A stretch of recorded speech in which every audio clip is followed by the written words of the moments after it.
Alright, so this is one of the decks that I started on stream the other day, and I didn't finish. I did a lot in the meantime to optimize it and to really make it work, and I'm really happy with the way it turned out right now. And I'm going to be streaming a lot more often, by the way, so if you guys are interested in that and you want to see live streams, see more of the creative process and whatnot, and just ask questions to me directly, that would be the best way to go about it. I'm going to start posting the schedule of my weekly streams on the community tab, as well as my descriptions of my videos, just so that if you want to see it, you don't miss out on it. But anyways, the deck needed a lot of optimization on stream, and afterwards I continued to play it and find ways to make it work. One of the big things, actually, was making it non-devotion.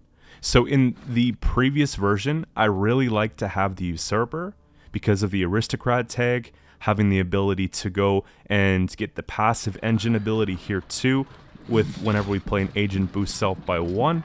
But I found, okay, we have 12 points on deploy, 2 off of the Thirsty Dame because of the spying that we put.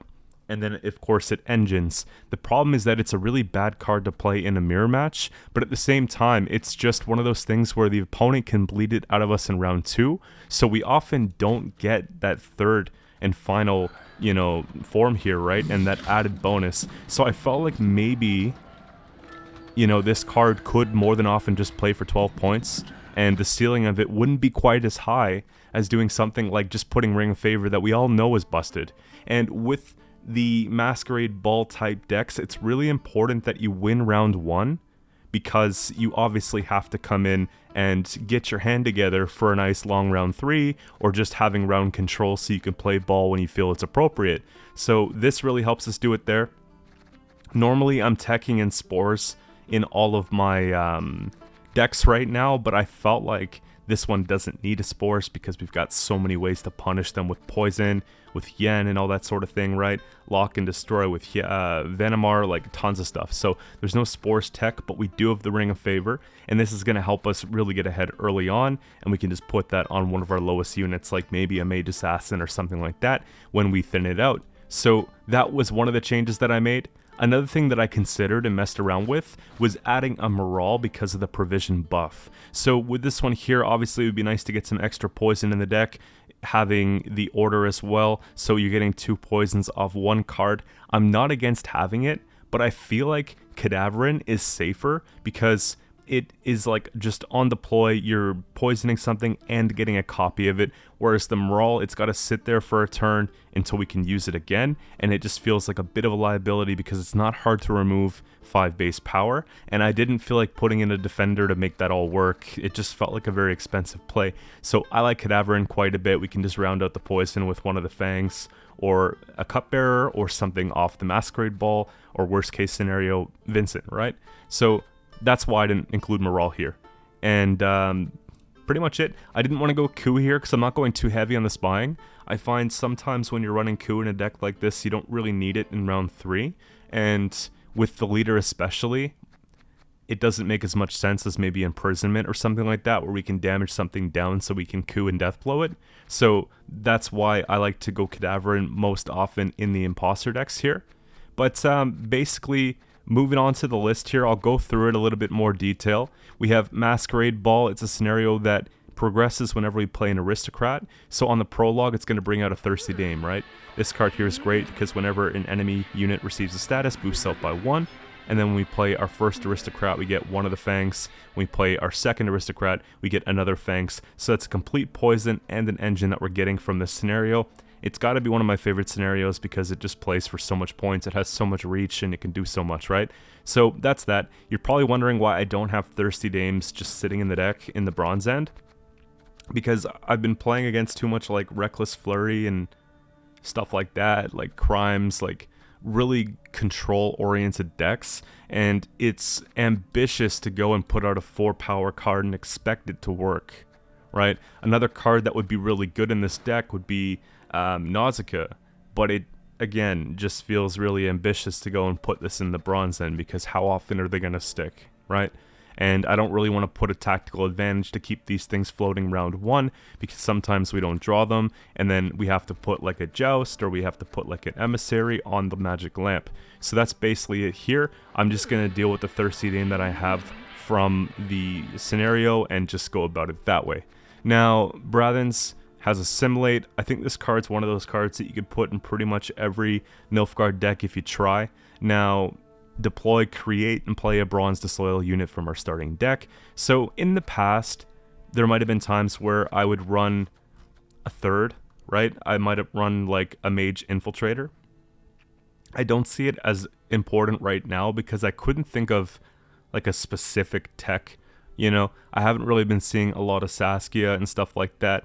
Not a lot of immunity plays or things that I need to remove. Like, this was really good in the Deadeye Ambush meta, and this was really good in the Saskia meta, and, you know, things of that sort, right? The Bountiful Harvest with the Whisperers, like that type of meta. It hasn't been like that for a little while, so I feel like we can drop this and just go with the 2 spies here. Either the Duchess Informant to copy one of their bronze units and sort of use it against them, or the Emissary is something proactive, right?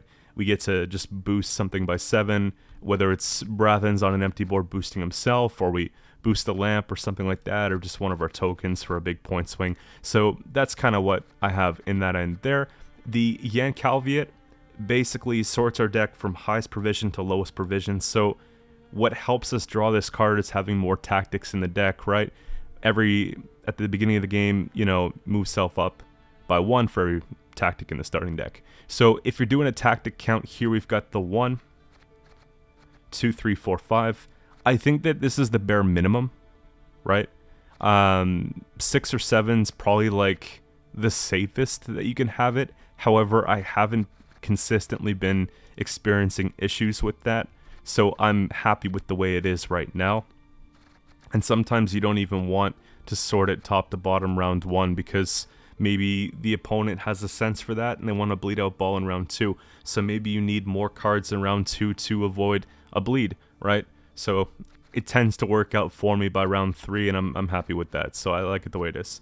Now, Vincent Van Moorleham's kind of a key card in this deck, right? Destroy an enemy unit with status. That could be anything. That could be doomed, that could be poison, bleeding, lock, etc., right? So as long as there's a status on its shield, Rupture, well, we wouldn't be giving Rupture, but you know what I mean? There's tons of stuff. We can generate that from our leader the easiest way, right? So we can do like a single turn play. That's kind of the idea there. Or we can just set it up with Philip or Ball or whatever the case. So really good flexibility here. This is good at getting around defenders. It's good at getting around things with Veil, so I like it quite a bit. And it's an aristocrat, so it procs the scenario. It's the perfect synergy. Now, Yennefer's Invocation, one of my favorite Nilfgaard cards. Some of you guys disagree, but I think it's great. Place an enemy unit at the top of our deck. So realistically, we can use this like a couple different ways. So we can use this like as the last say in the entire game and basically take the tallest unit that they have. Or we can use this like in a round 1 to win round, or in a round 2 if we dare to bleed or something like that, and take one of their key combo pieces. And a bit of advice for this card here, if we're able to copy with either the Duchess Informant or the Brathens creating a Duchess Informant, one of their key bronzes, and they have a card, for example, that can resurrect something or create and play something that maybe has synergy with that, that's really good, right? So in the event, let's say we're playing against Skellige, if we can take their Fuchsia, then we can replay their Fuchsia the following round and then just play what we created earlier on in the game. Or let's say, for example, we have something on the board already, and like we're playing against Siege, for example, and then, you know, we have something that we can play that complements that. That's kind of the way I like to play Yen. So that's that. Cadaverin, I like to take this card on those T-Bors, on the thing from the box or thing in a box. Like, those kind of plays are disgusting, because if you go and take Cadaverin, poison, and then make a copy of it, and then take your leader, and then make a second copy of it, you're at 26 points.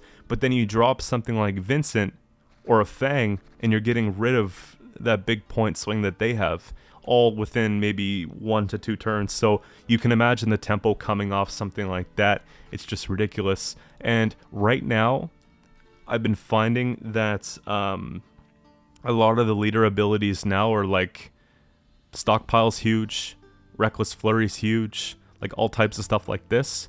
And what you can do with Anna Henrietta is really help complement that play. So if I'm playing against Siege, for example, I can take the Duchess Informant, maybe make a copy of the Caraballista, and then I can go and maybe take, their like Radovid or something like that, and basically get to, additional leader charges once I flip and get theirs, and then just have this full row full of volunteers and like a couple uses of the Caraballista. Like there's little things like that that you can do.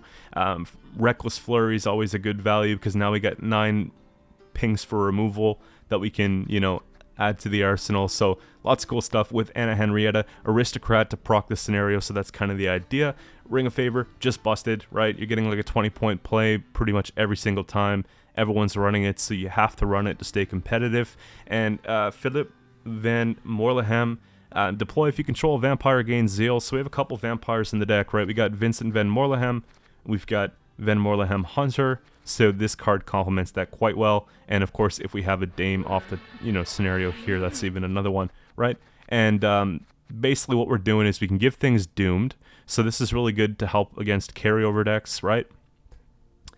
We can lock engines as well, and if something has more than one status already, which is going to be very easy to set up with our leader here, this is going to be able to poison it. So we're able to just sort of split around poisons on the board and just gradually take out everything if this card's left untreated. Now we have a way to purify it if it gets locked. I didn't want to go as far as a defender because I felt like too many people are running Peller, right? I'm normally running Peller as well. This is an exception because I have the Cupbearer, and I think that's still fine. But it just, imagine, for example, someone just goes and purifies our Fion and then leaves us with just a vulnerable card anyways, right? Like, I don't really want to run Fion for that reason. I'd rather just risk it all. I've been seeing a lot less heat waves anyways, so it's a little tricky to remove, right? Scenario's a little trickier to remove when heat waves aren't going around as much, so I'm just hoping that they stick most of the time. And that's basically it, right? We have this here, Assimilate, which is great. If you play it early enough, we can get some extra procs on it from Brathan's Ball and the Diplos, so that's just an added bonus. We could either poison or purify depending on the situation. Again, I haven't used the Purify as much as I'm finding I'm using it this season, so this card really helps us clean up here. And Vanamar is just a really good removal. You don't have to use this necessarily for like a tall removal, you just have to use it for an important one as well. Like you have those two options, so it can be good off the leader, it can be good off just locking something that could get nasty and then killing it, right? Like Rafford's Vengeance, for example. You just lock that, you just get rid of it, even if it's at 7 points of the leader charge. I think it's worth removing. So there you go. Blightmakers are just here for the tempo with the Mage Assassins. I tried on stream, I think I did. Pretty sure I did. Whether I played it or not, I don't remember, but I theory crafted it. Hunting Pack was in. I don't know if it's the way. I feel like these are just more points overall, and there was some cards I just didn't even want in this range, so this helped me fill up the provision slots. So we'll keep it the way it is here. We talked about the Informant. Diplos and Jousts are mainly just there for the tactics. They're really affordable. They trade well. They're versatile enough, right? Having the ability to boost something or damage something is pretty neat. And then with this one here, creating and playing and just kind of using something situational, right, could be a game changer for us. So that's pretty much it there. Thanks for the poison, pretty simple. We've got the lock here. Worst case, we got the bleeding. If we don't have a unit to lock, we can just get that extra couple points. And we talked about the Emissary. So that's pretty much it here. I've got 5 games for you guys today, and I loved playing it. This is probably one of my favorite decks of the season, so I strongly recommend trying this one here. And let me know what you guys think about it in the comments below. But for now, let's get into the games. Alright, and for the first game here, we got Northern Realms Stockpile, and this was actually One of my favorite games I played out of the lot today. We know they have tons of tempo. We want to tuck away stuff like Masquerade Ball because we want to have a hand that we can really play down, right? And obviously take away the brick with the Mage Assassin. I feel like that's overall pretty good. I don't think we're going to be using Anna Henrietta in round 1. So, consideration to tuck that back here too. That's not bad at all. We have the complete poison with the Cupbearer Fangs. We've got the 2 Thins with the Blightmaker combos, right? Then we've got a Lock if we need it, a Copy if we need it, a Joust if we need it, right?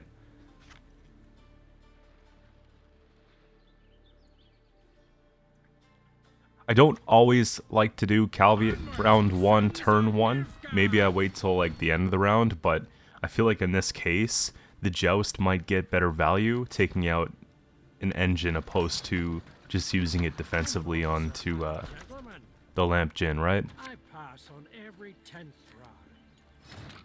So we gotta respect that. I know the Caraballistas play for a ton of points in this matchup, so we go ahead and take a lock there for sure. It's a little bit slow tempo, especially since we went first, but again, it's one of those things that's gonna creep up on us really quick if we don't handle it.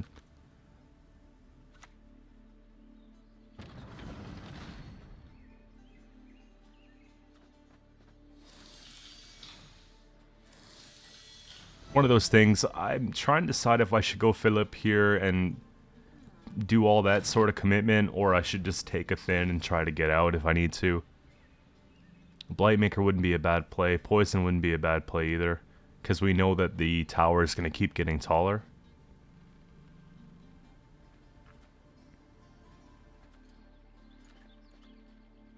It's also one of those things where if I'm going to use the Informant, it could be maybe time to start setting that up, right?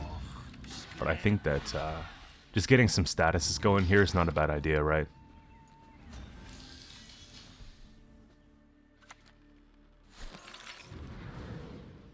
Now, I haven't been facing as much muzzle this month. I think Siege would be an exception to that, like 100%. But I still think it's a good card to run.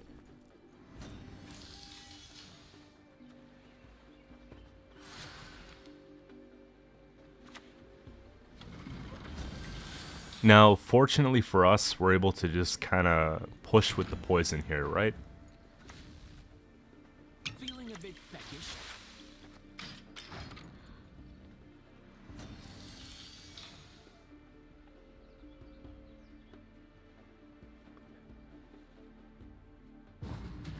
So, nice part about that is that we do get that extra draw. We do get to save the Cupbearer in case we need him. And that should just be pretty good, right? Now, keep in mind as well, we did take Calvi at first turn. So I know my top deck's going to be immaculate. And I know that they didn't take a lot of thinning. I mean, they did take the, you know, the double soldier when they played the siege. But that's pretty much about it.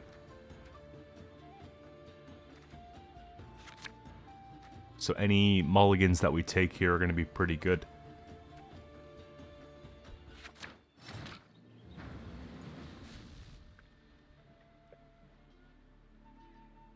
And what I've noticed after playing this matchup over the last couple seasons here and there is that if they get the siege down first before we get down the ball, it's really bad for the ball. So I'm willing to actually push in this situation card down just because I feel like it's necessary to get out some of these combo pieces that they have, right? And obviously they want to sort of intimidate me to get out of the round, so we do see something like the John, which is actually pretty good here. John Amphibious gives us like a tall enough target to really do something with, right?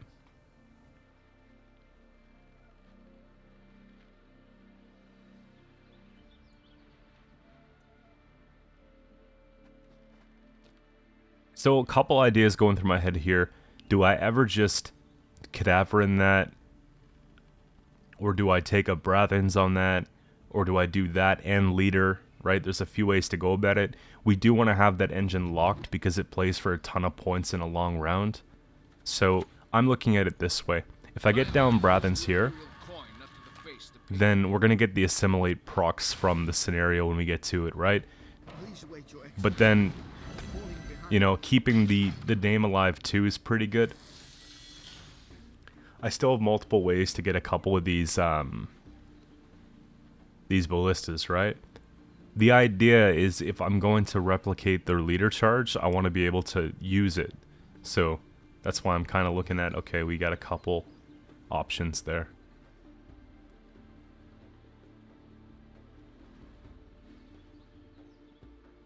And I'm starting to think that they don't have Heatwave here, right? Otherwise, they likely would have played this by now.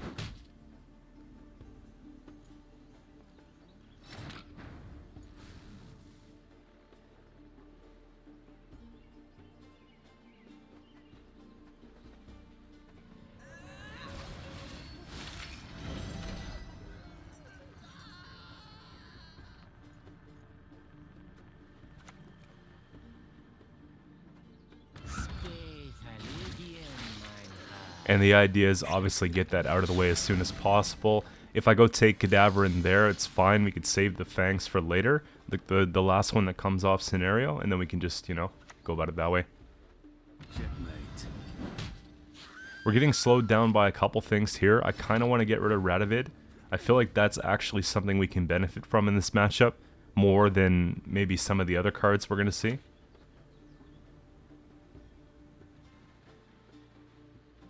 Just go ahead and use the damage, right?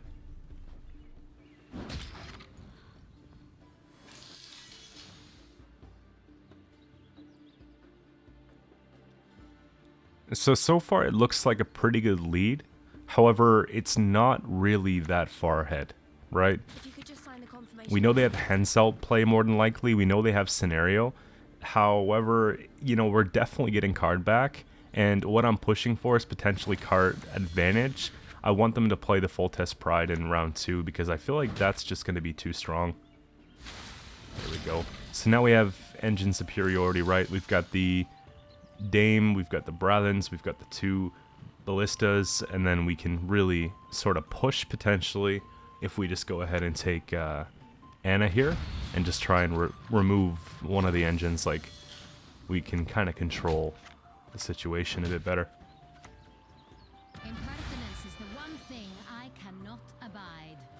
I don't have the best poison target, but if they do play Henselt, the Envoy plays for quite a few points.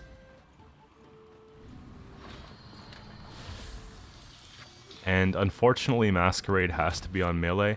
Something I forgot about at the time, like just a little detail that you guys could obviously change. Like if you're playing this situation, maybe dump ball and range row. It was just a matter of trying to play around Siege at the time and just running out of space, that's all. So we can't use the last one, but it's not bad carryover for later. Again, we're up by a few points. I'm not going to be able to complete the poison here with the Cupbearer either, just because the roll lock, but at least we can maybe just sit back and pass, or maybe take the Blightmaker and pass, and see how it goes. Even we can just pass with the 2 cards in hand, really.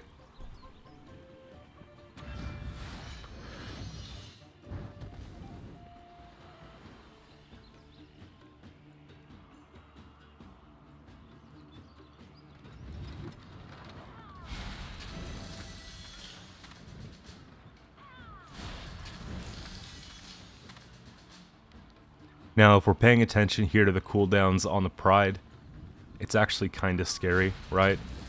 The Pride's going to do, like, a ton of damage here, right? Removing the other engine, too. Then, if we play another turn, they're going to get the bombardment and the resupply. So, I'm starting to feel like maybe we shouldn't push anymore. That's all. You know? There's a strong chance we lose that card advantage. I've got a couple pings there off the ballistas, and I've got, you know, the ability to take out that battering ram, with the resupply of it, right? But there's one of those things I just, you know, I didn't know. If I had both poisons, maybe for Henselt, I would have kept going. But at that point, I just felt like, nah.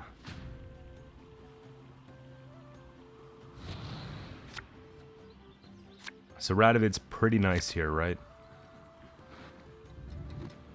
We don't have any locks left, because we know we're going to be pulling into, like, the Informant if we take a mulligan here. So, obviously, Vanamar is not great, because we've used Leader. Oh yeah, it's shuffled back in. That's fine. The Joust actually would have just been fine here too, right? Chances are they're going to play something that we could use. It's a non-interactive play that we can get away with as well too. So I think that that's going to be the best poison target, just because it's going to play for a few points, right?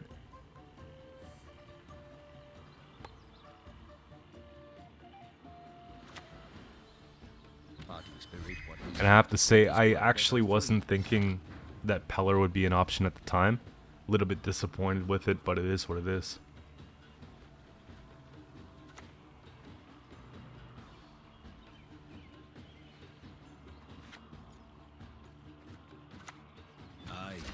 Part of me said, why don't I just do a defensive Joust, and, you know, from there I can just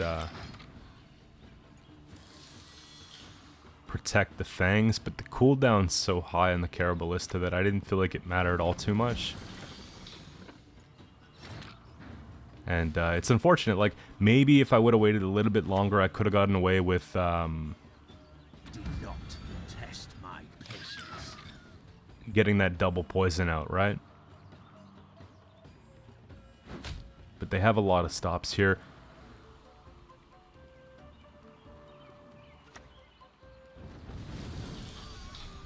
So 12 and 11, we do have the 2 leader charges, which are actually going to come in pretty clutch here, right? And this is just me seeing maybe if I can get a quick forfeit out of them. If they see a poison come down, maybe they think we have the follow-up. And unfortunately, no, they just crank it. At this point, it makes sense that you would. They get the Vitality 1 because it doesn't tick at the end of my turn, and they get the 2 damage. So 21 points is the number to beat here. We're down to 18. We do it by 1 with Leader, which is actually incredible.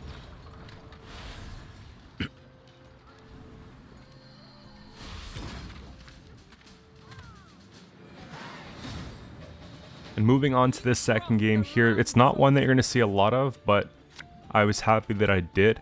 Nature's Gift, Scoia'tael has been one of my all-time favorites. Won a lot of games with that back in the day. But I would say now it's probably seen better days. Now, if you're familiar with this matchup, I don't think that the Nilfgaard has advantage here, because things like the Hamadryads and stuff like that are not really like ideal copies for us in the bronze end. The sorceresses are pretty good, but they have the means to answer them when we copy them with the rebukes and stuff like that. And as far as the poisons off the Masquerade Ball, they can just take Dryad's Caress, and they have a way of making usually up to 3 of them, right? We got the 2 naturally in deck, and then the 1 with the Protector, so it's kind of a thing. And potentially even more with, of course, the Sorceress at Obelthana, so it's one of those things where I kind of have to figure out what we're doing here.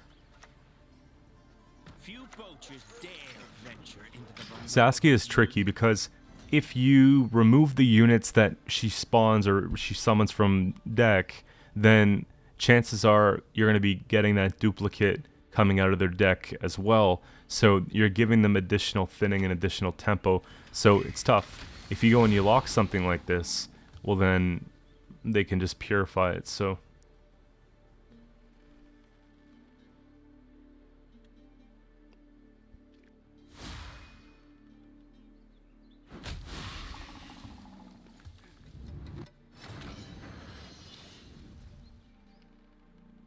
now, one of the things to think about too when you play against Nature's Gift, I would say 9 times out of 10 right now, it's going to be Devotion, okay? So you can play around it as if you're not expecting a heat wave and stuff like that. Not to say you won't, but it's one of those things. I tried non-devotion gift maybe about a month ago. It wasn't as good as it used to be back in the day. There was a time where non-devotion was better, but I think over the last several patches, devotion's just been better. And you see what I mean there? We go ahead, we copy that, and I was hoping to get, you know, something good here. Realistically, I could have played the Sork on the back row just in case the Cat Witcher hit it. But Rebuke comes out anyways.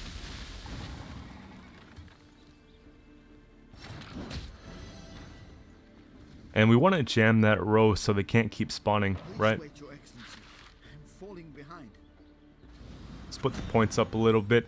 The way that I feel about movement is that when the row doesn't allow the unit to move back, it shouldn't give the damage still. But in this event, you still get it, which is unfortunate, right?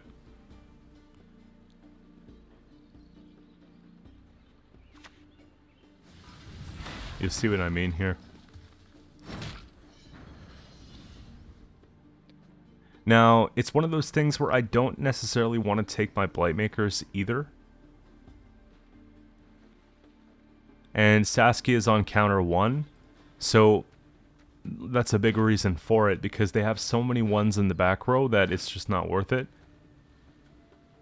We risk giving them a new card, so it's why I'm looking at maybe taking an early ring, right? It's either early ring, or in this case it would be like a leader Vanamar, or just like a random cupbearer, and I just didn't feel like the cupbearer was ready to go just yet, you know?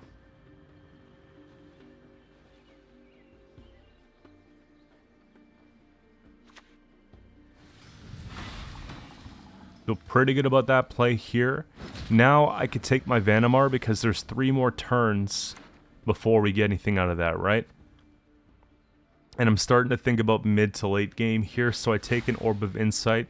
Even though it's a little bit less points right now, I feel like it's going to benefit us later. We play a couple special cards potentially, we get that out, right? Now keep in mind our deck is flipped, so it's top down, but we will get the Yen and Cadaverin, which would be 2, and if we mull hard enough, we could potentially get a 3rd. So that's kind of the idea. And if we Cadaverin a Sork and then we can create something off that, that's 3 right away. So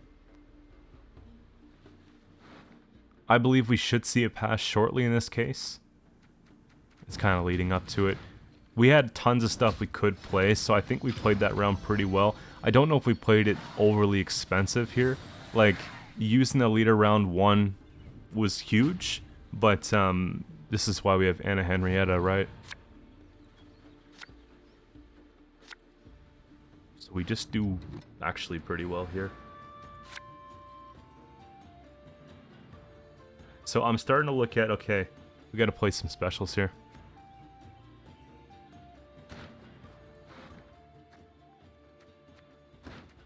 You know, a round 3 with Yen's pretty good, but a round 2 with Yen's pretty good too.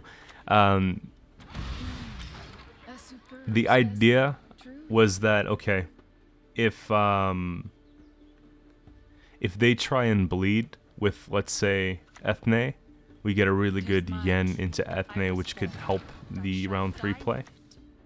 I'm gonna see if I can chip that down and remove it after 2 turns, because they don't want to give it Vitality because they're going to be boosting our Dame, and they don't want to give it Vitality yet either because they know it's going to get poisoned soon. So it's one of those things where I could potentially bait out here, and then they'll use a Caress making it taller, and then we can just remove it with like the Vincent or whatever the case.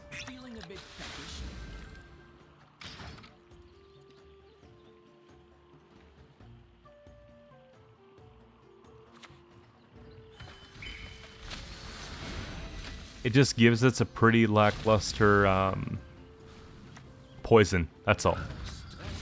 But I like the tempo of this play, so I'm willing to take it. I don't have a follow-up poison anyways, so it is what it is. And I feel like cramming a few leader charges is not a bad look here. I know that they won't want to do it as much if we have the Dame on the board, so it's kind of nice, but if they do, then, you know, we get that extra points from that.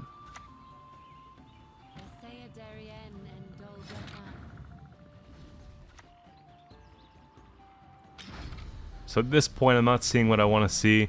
I know that plays for a lot of points, right? So now I want to see some gold cards, basically.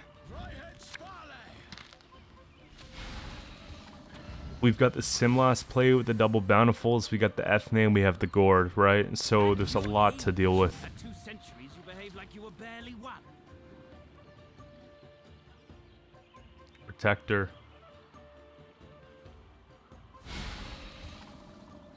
They don't all run it, but you know what I mean.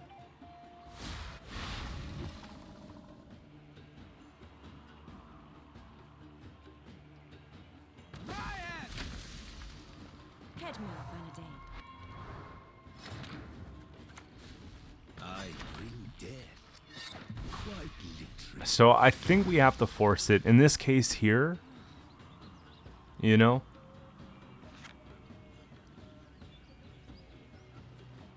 if I can get 2 really good cards, like look at that, Forest Protector into Bountiful, and then even then they're gonna have to play their last card. So we just hope that it's good.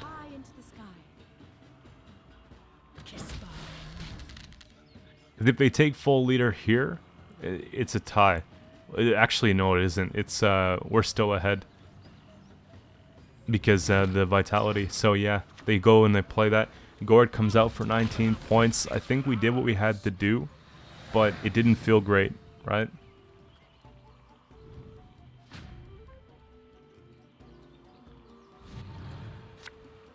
When ball bleeds gift. I feel much safer now actually playing the Sork than I did before, right? The only thing I'm not happy with is that they thinned out so hard, and I'm expecting them to have Ethne. I'm sorry, I am. And that's obviously something we don't want to remove yet. Let us put an end to this nonsense, this farce.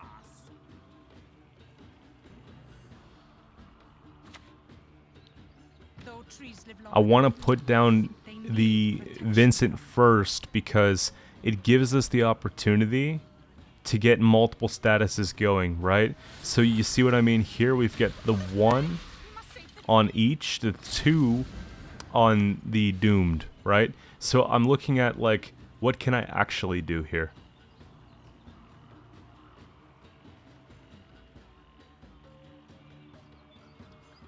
We give it a poison, and then it's like a next turn removal thing, right? Illusions. You've yet to see what they can accomplish. I'm just going to look at it here. Was there any better way to go about it? So it would have been Vitality and then Lock, but it would have lost the status before the poison. I think that's the way it had to be.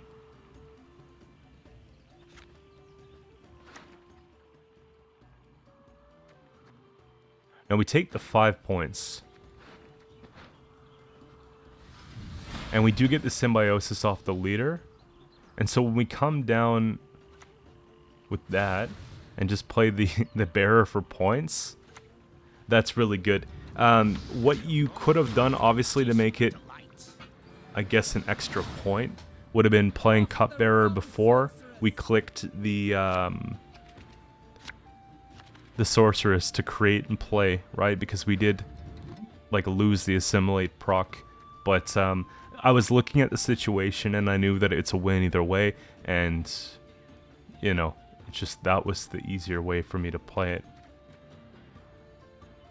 We got Kelly coming up next, and well, I would assume Kelly. I prepared for Kelly. Sometimes it's not, but in this case it is. I think that this matchup's actually not bad, right? Because we can Purify Defender, we can take Yen on the Kelly, and that's about it. The big issue, though, is with the poison. So they have the ability to go and give things Veil, and it just gets difficult from there to remove cards because we give it one poison, they Veil it, it can't receive another status, we move on to something else, they do the same thing. Now all of a sudden we got a bunch of statuses distributed, but that's about it.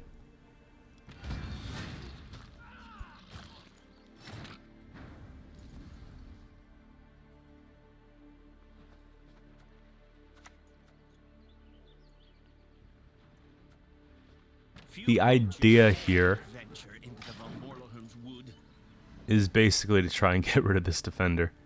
Maybe sneak down a Vincent. I don't feel bad about it either, because if they take a Witch's Sabbath, we get back a pretty good card. On the Philip, right? We get that back later on.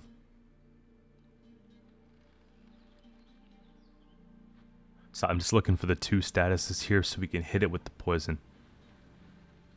And if we can't get it, at least we're forcing out a leader charge, right? Because that would just be the only way to upkeep it.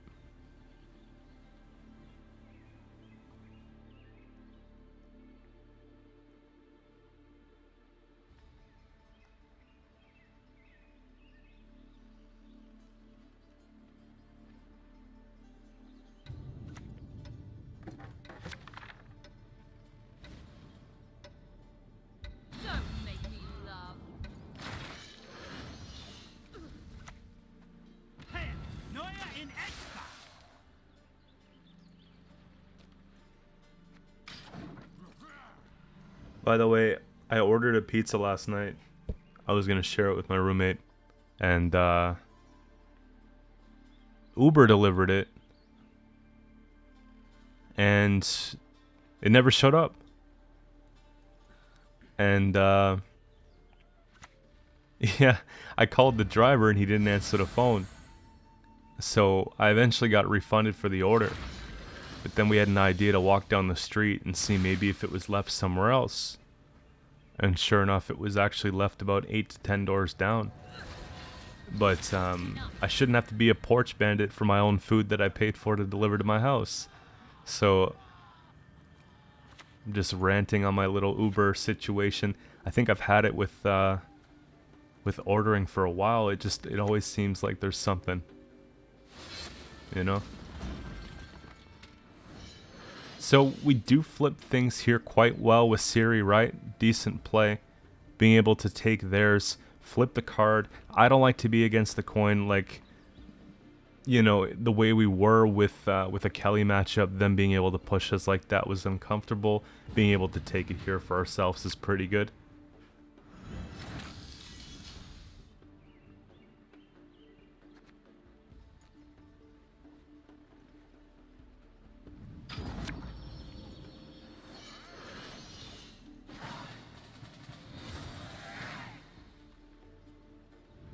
And so now we can kind of just prepare, right? We can get our deck sorted out a little bit nicer and get the tools that we need. Very specific tools to get rid of this Kelly matchup, right? We want the Cupbearer, we want the Yen. So with these 2 things in line, we're good. What I need to do from here is I need to get better cards, more golds, less bronze. So we're going to look to obviously take the Calviate before the pass and potentially take like the Blightmaker thin, so that we have a bit more push. And pulling into just 1 more gold there is really nice, because now we're just going to be top decking even better, right?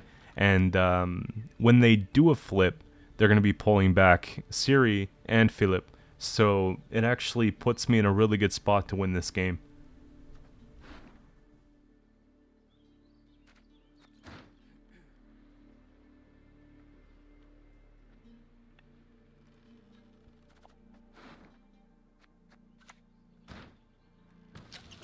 I'm just looking at their graveyard situation. They don't really have a Sabbath set up too well either, right? They've got the 1 monster card.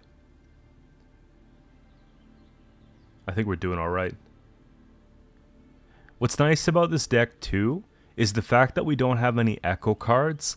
All the decks that are dedicated to Graveyard Punish, like that run Xavier, that run Squirrel, like things of that sort, they lose some pretty good value on on that exchange, right? Because they're holding it in hand, hoping that we play something like Q because they're so used to seeing it, and then we just don't play it.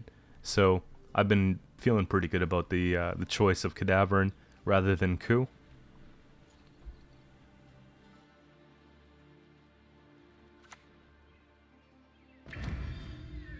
Not a lot going on here. Obviously, Vincent kind of sucks to see. Vincent in this matchup's incredible, and we just get that wasted for me here, so I'm feeling pretty bad.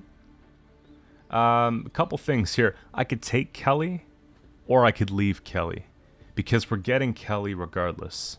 So the problem if I take Kelly, like I don't need him, her, you know, in round 3. At the same time, we could lose card if they play something huge, right? So that's what I'm thinking. They do have to play if we just pass here.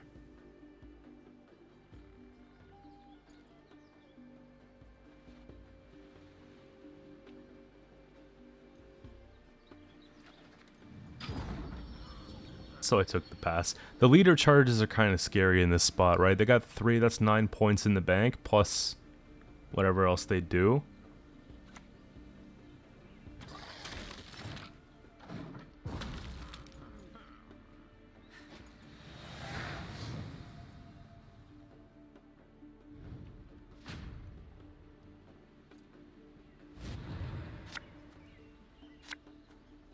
Had they spent leader earlier, I probably would have pushed more because we had poison, right?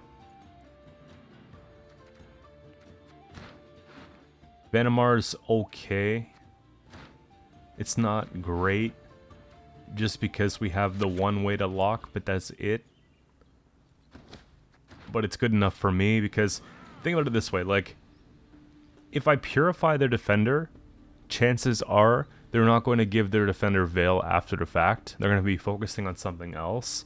And then from there, at least we have something that's decent power to lock remove. And I think that in itself is a good exchange.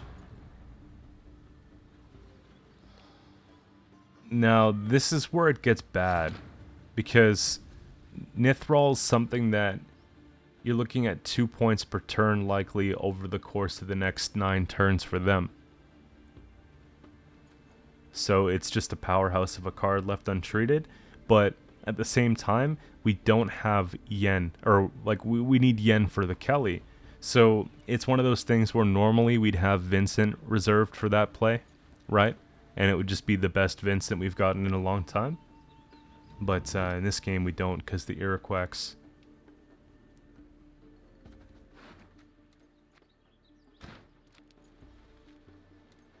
And at this point, I'm trying to decide, okay, is it double Kelly? Like, is there any sort of sign of that?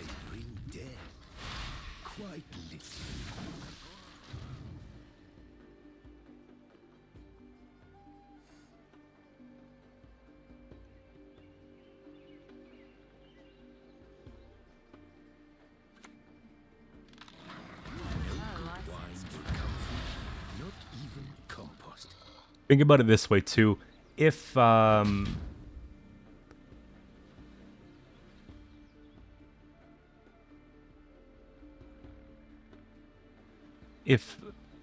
we were able to like not have Nithral out there too, we'd have such a better shot at keeping Ciri on the board. And because the Nithral is a big problem, I actually decide to see maybe if we can actually pull off the Ciri play here.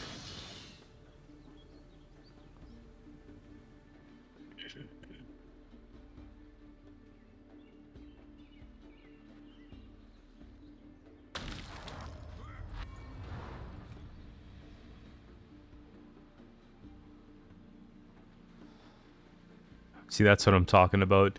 Defender gets Veil, which kind of sucks, but we just probably go Purified at this point.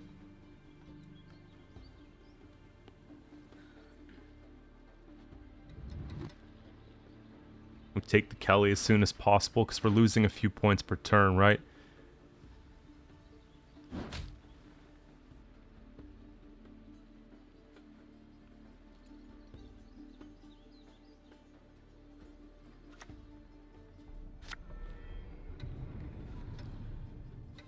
don't get any ideas. I think that's one of the best times for triangle.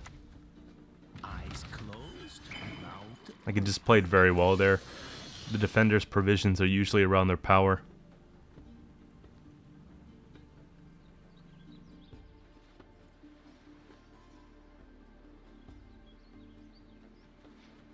So Ciri's not going to stay. Parasite's a thing. Selection plus Nithral's a thing.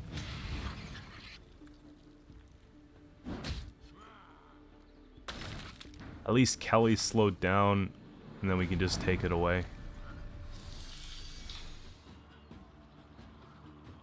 I don't have a great Brathens either, so it's likely going to be the Emissary maybe. We can try and slow down their play by getting dominance.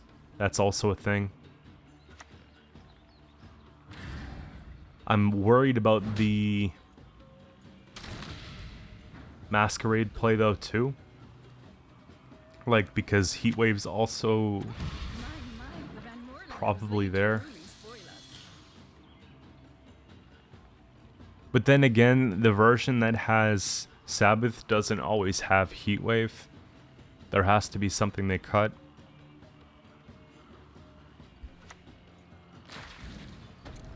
That was just gonna die wherever it was put. All we have is 4s and 5s.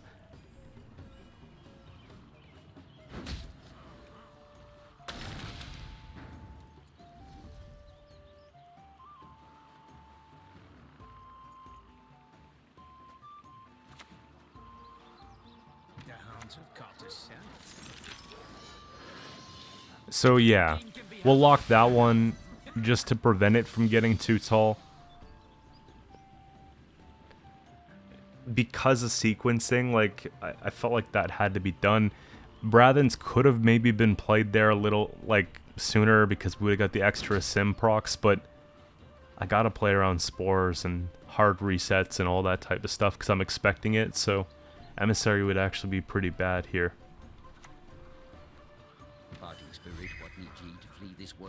That's actually fine. We've got the follow-up poison, which is great.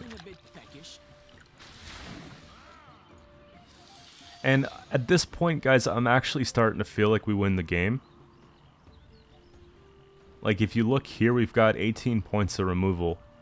And we've got the 9 points off the leader that we're going to be getting. We've got the Brathen's point swing. Like, there's a lot of great stuff going on here.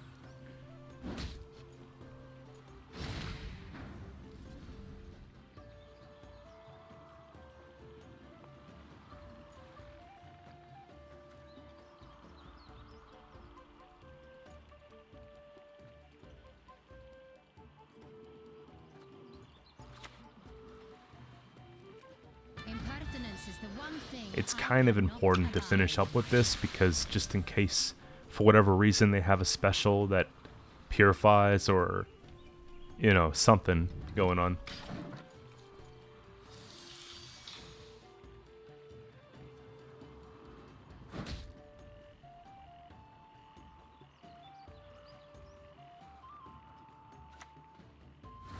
Big boost there. See, they weren't playing around Vanamar.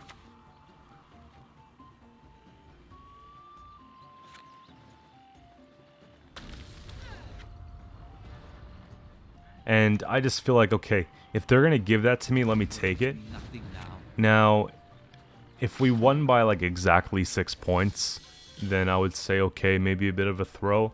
But if you look at the score here and what we have left, it's not really contest because we've got the Brathens assimilate, the Cupbearer assimilate, the 6 points off the leader. They've got 2 plus whatever they're holding, probably a Spores.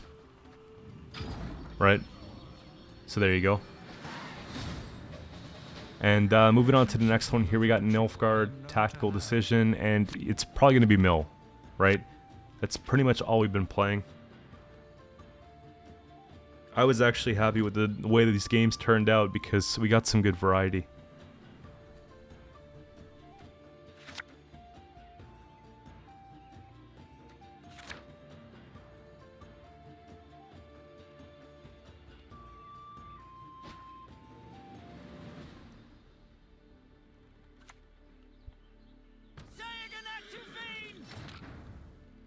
So these Nausicaas, if you're playing mill, and if you can keep them alive, they will play for probably like 12 points.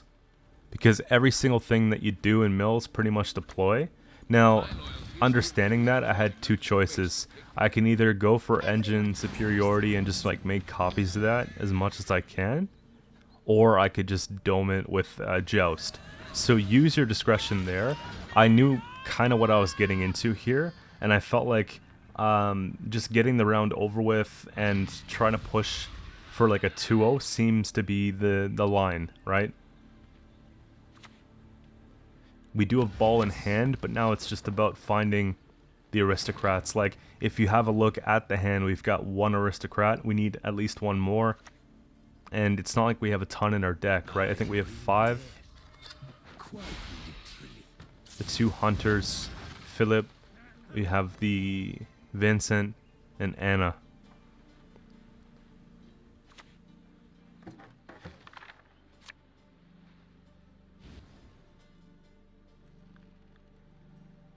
Time to get our hands dirty.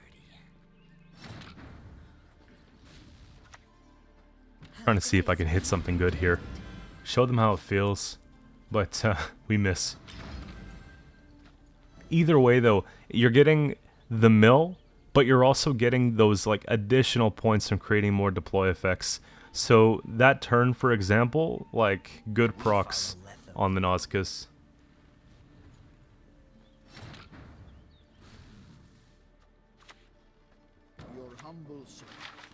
More deploy payoff here, you see what I mean? There's a lot of deploy abilities within Nilfgaard. Time to get our hands dirty. Now, normally, I do think we'd have an extremely difficult time with this matchup, but what's helping me here is just the ability to go in and push, knowing that we're on red coin, and if they do take the Ring of Favor, we'll just hit them back with one. And no one's expecting this, because when they see Masquerade Ball, they typically assume that Usurper's going to be there. It's going to be Devotion, so it seems to be an advantage for us here with that, right? I'm looking to play a Joust here, I think. Probably take it on the Informant, because if they've got a coup, then it makes the coup worse. The shield, right? And we just get that. We top deck nicely. We win on even. We've got pretty much what we need here. And I'm thinking that the way is the 2-0, right? If they want to try and keep up with us in round 2, what's going to happen is they're going to take leader, potentially leader Snowdrop, and try to get out their thinning pieces and get the points on the board. But then it gives us really good punish for later. And then if we're maybe like 2-3 cards left in deck and we want to try and preserve for round 3, we've got Yen for that reason too. So it's not all bad. We get the aristocrats we need. Phillips in deck, which is okay, I suppose.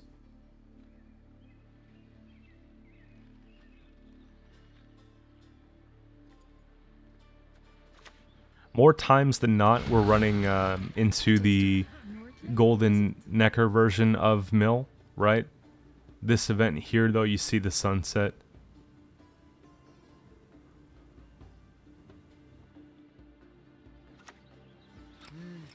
A highly curious case. We follow Letho's lead.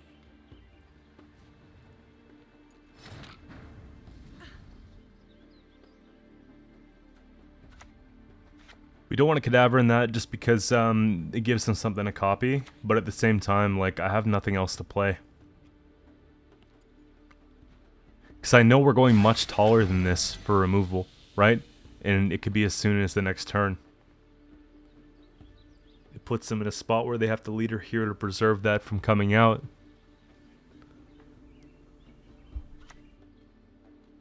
Your name, young man, But, should be cursed if you learn. Nothing more than a creaky door. I'm definitely surprised that they didn't take the extra mill. At this point, it shows me, okay, they're getting a little bit nervous, right? Because you could have taken Kingslayer there, put me down to 4 cards in deck, and then you would have been that much closer to, obviously, pulling off the complete thing there. So, starting to smarten up here, looking for ways to optimize like the amount of points we're going to be getting out of the round, because I feel like 2-0 is becoming increasingly important, and they've got leader, they've got card advantage at this point, right? So we got to be careful. No one can hide from me.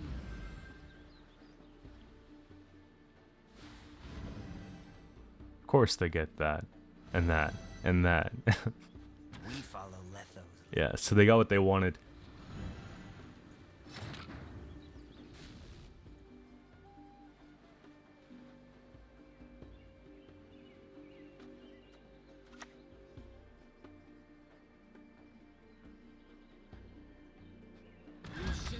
So we could go and take 2 removals on the same turn, Sunset and the 4.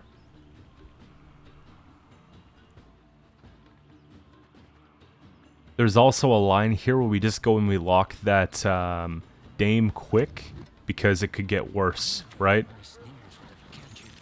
Dame's worse, or pretty bad, but Brathen's is also pretty bad. Brathen's gets assimilate procs off the leader and a lot of other things that they play. So it's one of those things.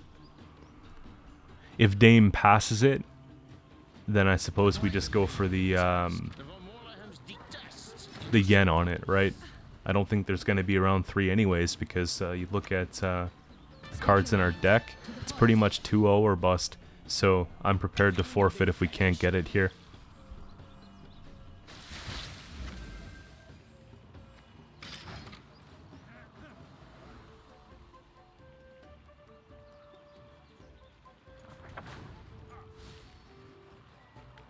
Not all battles need end in bloodshed.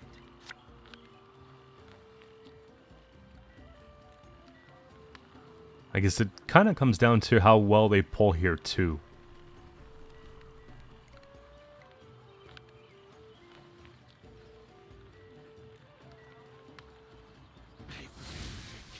I'd say that's really good.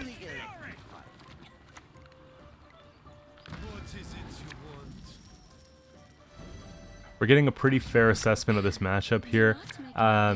Joust really does nothing for me. But we have leader, so that's not a bad reach either.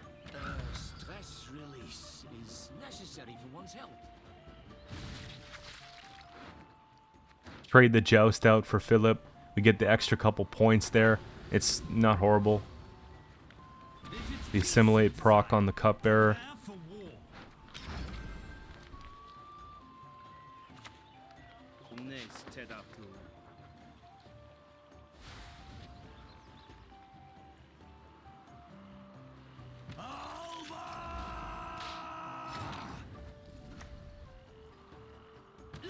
So we can give it doomed, and then we can lock it this coming turn, because then if they proc it, we're safe. Like we save the point there. We take out the Tibor with the yen, and it's not great, but it's something. Like, they just don't have it here. We didn't go tall enough. Take it by 1 point. That's what I want to see. I don't want to lose to that, you know? Moving on to the last game of the day. We've got the Pincer maneuver matchup here. And this one should be pretty interesting because they go tall.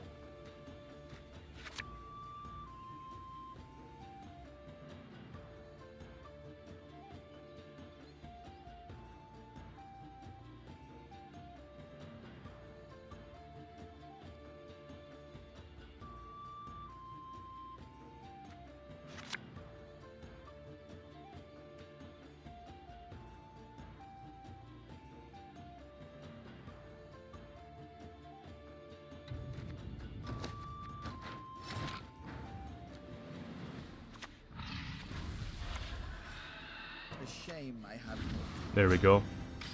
And I mentioned earlier I'll be posting my stream schedule. Expect that up for tomorrow, the actual schedule. It's probably going to be, I would say, Wednesday onward this week, but we'll see for sure. And I've got my next 2 videos planned out.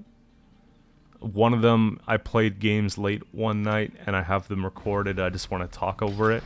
But then I'm going to go to my other formula where I'm doing live commentary for a couple following uploads. I have a couple discussion videos that I want to upload this week as well.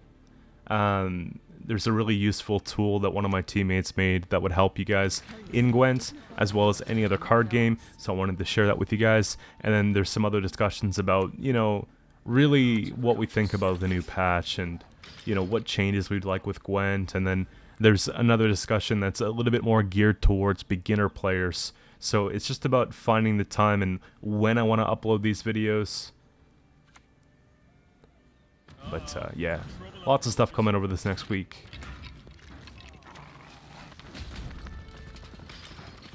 And lots of Ring of Favor.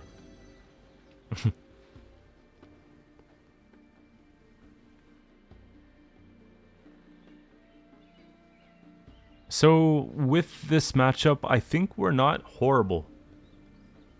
Because we can answer a good amount of their move cards to top deck and shuffle back in type things, right? So if they're doing that whole play, like the Priestess play, then, you know, we shouldn't be horrible, right? Radovit's kind of bad here because the only way to deal with it is to take leader off of it, and I know it's actually a big difference in points, like plays for significant value. So I could, because if I go and poison that, it's not going to be good enough, right? And Joust doesn't take it. It just sucks because I can't click it. If I had Anna, then it would have actually been really nice.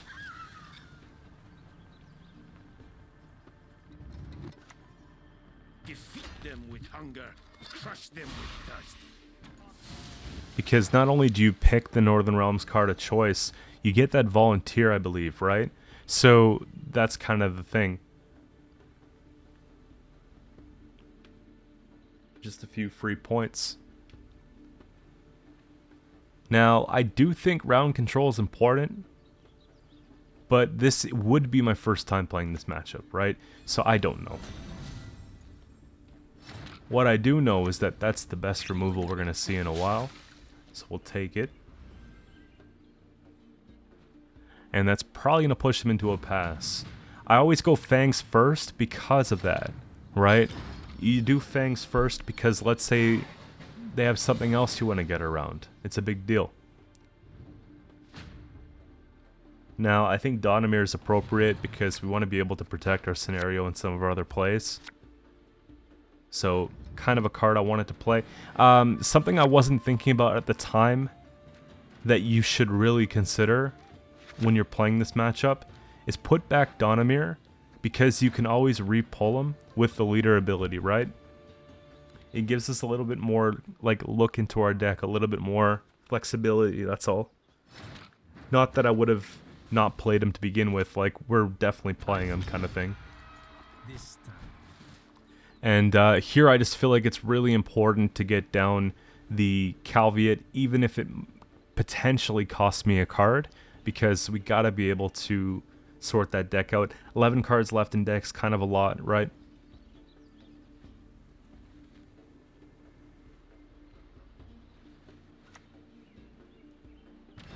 Studied my whole life through. Yeah, here I am digging this. Now, obviously I wasn't preparing for Roach, so kind of ruins my plans here.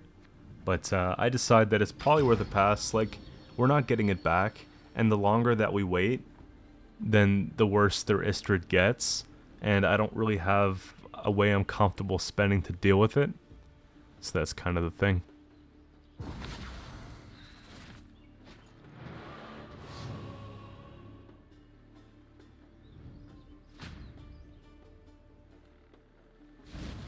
At least now we can pull into some really good combo pieces, right? Masquerade, Brathens, Cadaverin, Philip.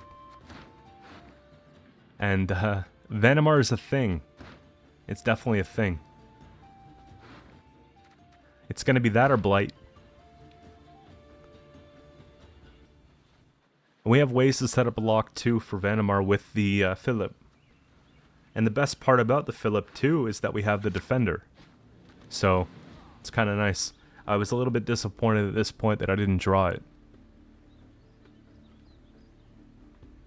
Now, if we could start the assembly line, you know, put a bunch of stuff behind that defender and they can't deal with it right away, most of the round for them is going to be build up for the big Trident play with the Priestess. So I'm hoping that we have enough time that we can really capitalize on Philip and just try and poison out a bunch of extra units because they're going to be dishing a lot of points around. Like, this is another thing that's just not going to work, right? They know that. That's probably why they play it first.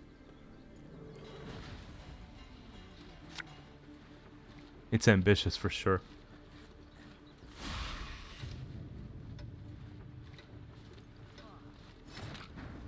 So, normally I would like to be able to play other things first and then put the defender down after or proc assimilate, but that feels pretty greedy. I think Donimir can just go down here.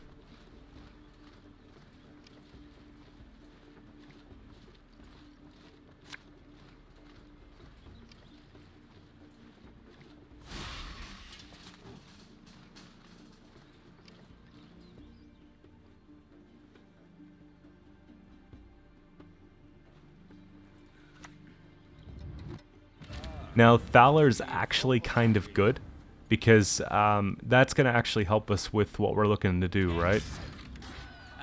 It's pulling Vanamar.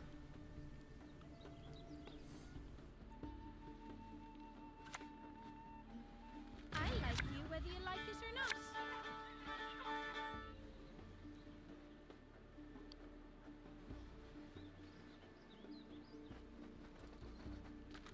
Now we have a really good target here with the Snowdrop too. It's going to be a solid poison. Yeah, that's awesome.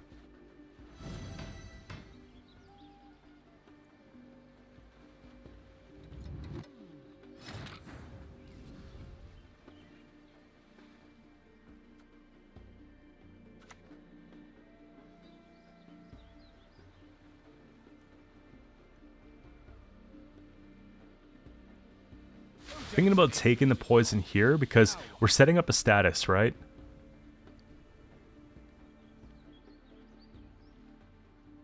And it can help us cycle things out a little bit quicker.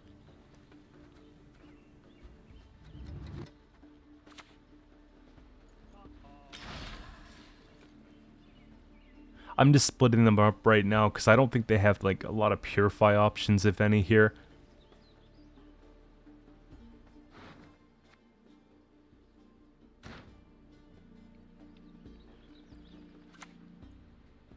Be yourselves, only better.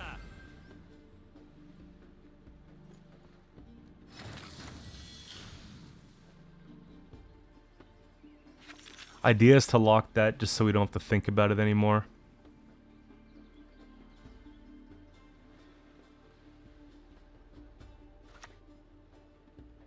I also want to take Blightmaker soon because I gotta be able to decide where we're gonna be putting the poison and stuff.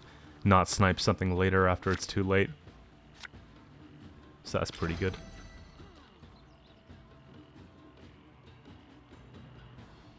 We gotta get Ball out there shortly too because we're giving status every single turn with Philip. To hit the mark, we aim above the mark. I was just trying to get comfortable. Now I'm feeling pretty comfortable.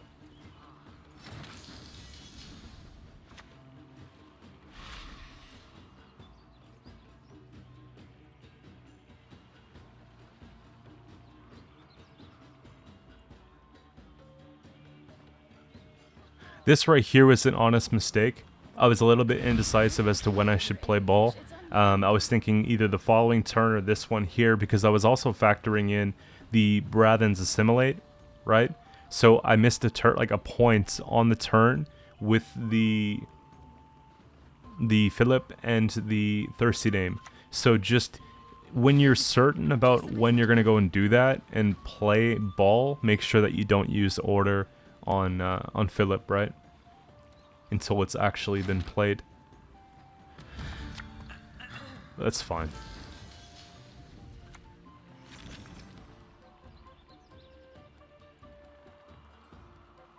I'm just trying to distribute these statuses a little bit more.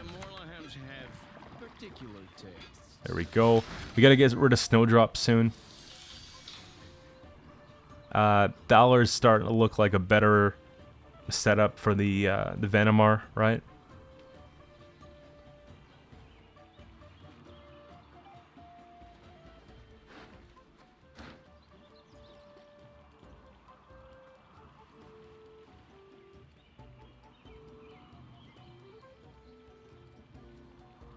There was a time where I considered Dead Man's Tongue for tempo in this deck, but I feel like with the amount of mill matchups, with the amount of this matchup too, having things like Thaler for consistency, you know, we have more than enough, right?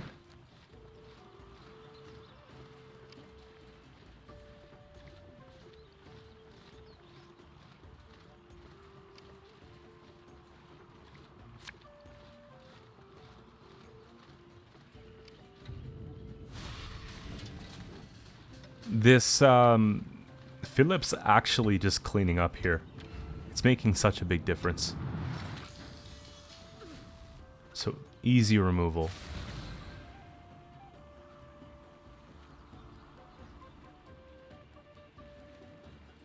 Now,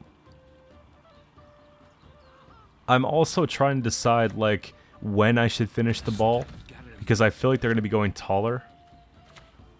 And I'm also trying to decide if I want to poison out the Thaler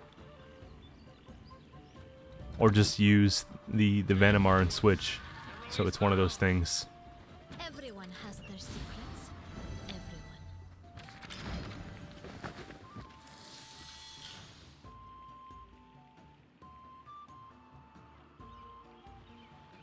Doesn't really matter what we copy at this point. I just wanted to get it out. I didn't want to play too tall either, just in case they have some sort of punish. And I felt like we have a really good shot at winning this game just with the way things are looking at this point. So splitting the points a little bit wider with the Bradlands just felt smarter.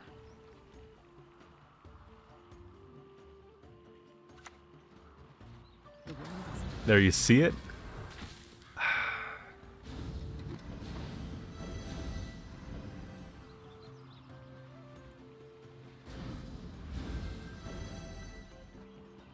I've seen a lot of people taking the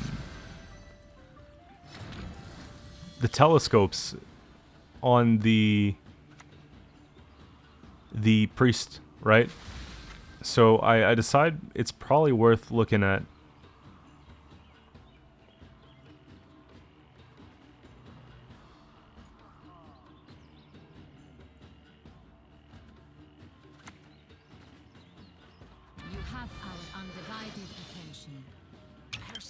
But at the same time, there's also like necromancy, if someone removes it, that I've actually seen a couple times too.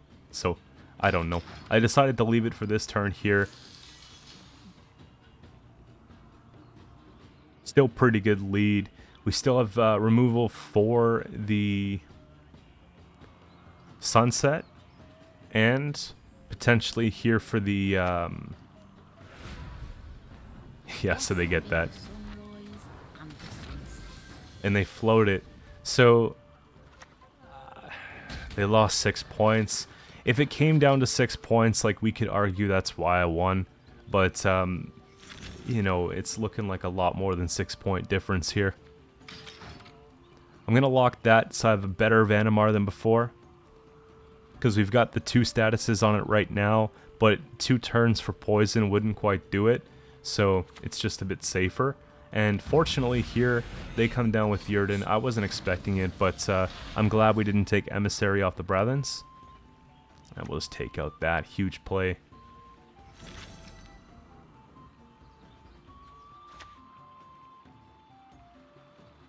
Couple things here. That's fine. It would have been on that, or it would have been on Sunset, but either way, they're both going. And we have more removal than what we need at this point here. Strategically, take out the Tridum, right? We give the Tridum status, and we take it out, because if they take another one of the Priestess, they can't do the double points for the turn. So that was kind of the idea here. Finish the poison up here, take the leader charges just for the points, and we should just win the game by a lot. I forgot at this point you actually can't take it on a full roll. Yeah, duh. I wish they didn't have to go to melee. But that's it for this video, guys. Thank you for watching if you stuck around to the end, and I will see you tomorrow with a new guide. And I've got tons of stuff, like I said, planned for the week, so stick around for that. Drop a sub if you want to support the channel, and yeah, take it easy.